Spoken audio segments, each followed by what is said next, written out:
النصر، وهناك أسماء جديدة دخلت على الإدارة النصراوية وأسماء رحلت، ولكن يظل الجهد ويظل الحماس والعمل الدائم لعودة الفريق النصراوي دائما إلى المنصات وإلى مستواه الطبيعي كما يريد محبي نادي النصر.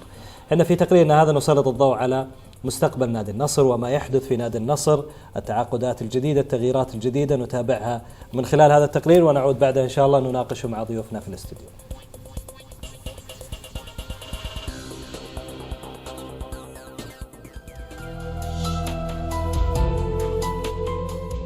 يبدو أن تصريح الراحل الكبير عبد الرحمن بن سعود فالج لا تعالج ينطبق بعد رحيله تماما على ناديه النصر. لم يبق النصراويون طبا لم يجربوه، صفقات لاعبين، مدربين، تنظيمات إدارية، وعود وتحركات، اجتماعات مطولة معلنة وسرية، استقالات وإقالات، والنصر ليس النصر.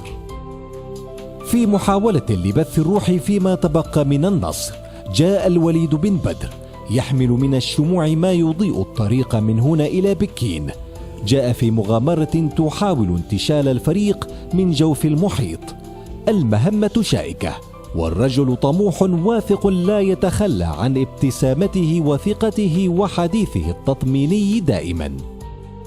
بداياته كانت مبشرة قليلا، لكن ما لبث الحال أن عاد كما هو، وعاد القائلون يقولون: فالج لا تعالج يا سمو الأمير الوليد. ماذا يفعل النصراويون ليعود النصر؟ ماذا يفعلون؟ كل شيء جربوه، كل شيء فعلوه، كل شيء ولا يعود.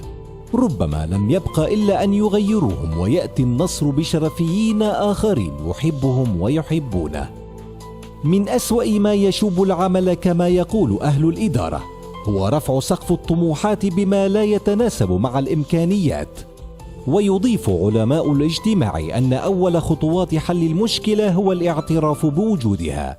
ويقول الله جل جلاله في القرآن الكريم: إن الله لا يغير ما بقوم حتى يغيروا ما بأنفسهم.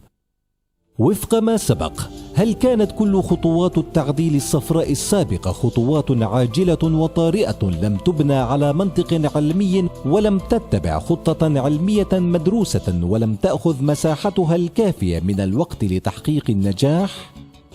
إنه النصر.